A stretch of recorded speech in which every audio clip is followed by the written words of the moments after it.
السلام علیکم۔ دیکھیے فرعون کون تھا اور کتنے تھے؟ فرعون کون ہے؟ فرعون صرف ایک شخص کا نام نہیں ہے۔ مصر کا جو بھی بادشاہ ہوتا تھا اس کا لقب فرعون ہوتا تھا۔ تقریباً 18 یا 19 فرعون آئے۔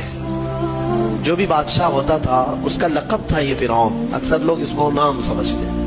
اب جو موسیٰ علیہ السلام کے زمانے کا فرعون تھا وہ بڑا جری تھا، اسے طاقت پر غرور بھی تھا، گھمنڈ بھی تھا۔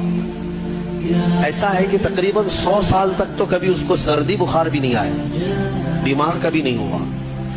تو آدمی کو جب کوئی تکلیف نہ آئے تو وہ غرور میں بڑھ جاتا ہے اور اسے ایسا لگنے لگتا ہے کہ میں سب سے پاورفل آدمی ہوں دنیا کا، مجھے کچھ ہو نہیں سکتا۔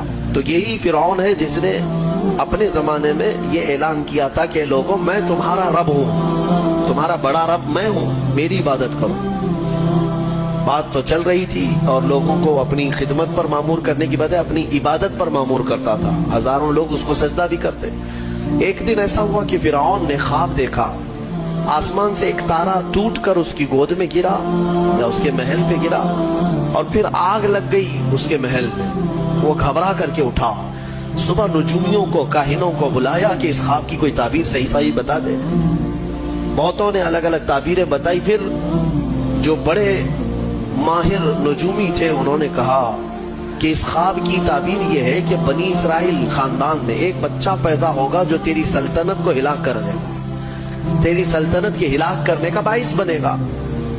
خواب کی تعبیر سننے کے بعد شاہی فرمان جاری کر دیا اس نے کہ بنی اسرائیل میں آج کے بعد جو بھی لڑکا پیدا ہوگا اسے مار دیا جائے گا، کیونکہ وہ بچہ کہیں سلطنت کی ہلاک کرنے والا پیدا نہ ہو جائے۔ تو یہ اعلان کے بعد بنی اسرائیل خاندان میں جو بھی لڑکا پیدا ہوتا اسے مار دیا جاتا۔